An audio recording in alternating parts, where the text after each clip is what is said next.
Elevating your English, from casual to classy. Hello, everyone. Welcome back to our English language learning series. Today, we're going to dive into an exciting topic: replacing informal words and phrases with formal alternatives. This skill is crucial, especially when you're writing in professional, academic, or formal contexts. So buckle up and let's get started. The first step towards mastering this skill is understanding the difference between informal and formal language. Informal language is what we use in everyday speech with friends and family. It often includes slang, contractions, and colloquialisms. On the other hand, formal language is more structured, follows grammatical rules strictly, and tends to avoid slang and contractions. Now, let's dive into how to identify informal words and phrases. There are no hard and fast rules, but usually, informal language can be spotted through the use of slang, idioms, contractions, and sometimes incomplete sentences. It's the language you would typically use when sending a text message to a friend or talking casually. Here's an example. Hey, I'm gonna grab some grub. Wanna come? Notice the use of gonna, grub, and wanna, all examples of informal language.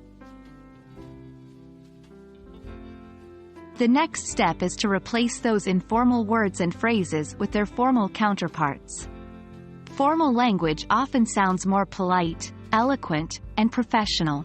Let's take the previous example and transform it into formal English. Hello, I am going to have dinner. Would you like to join me? We've replaced hey with hello, gonna with going to, grub with dinner, and wanna come with would you like to join me? Remember, practice is key here. It's a good idea to practice this with different sentences until it becomes second nature. Let's try a few together now. I'll give you an informal sentence, and then we'll go through how to make it more formal. 1. Informal. Hey, what's up? Got any plans tonight? Formal. Hello, how are you? Do you have any plans this evening? 2. Informal. I can't make it to the meeting 'cause of some stuff I gotta do.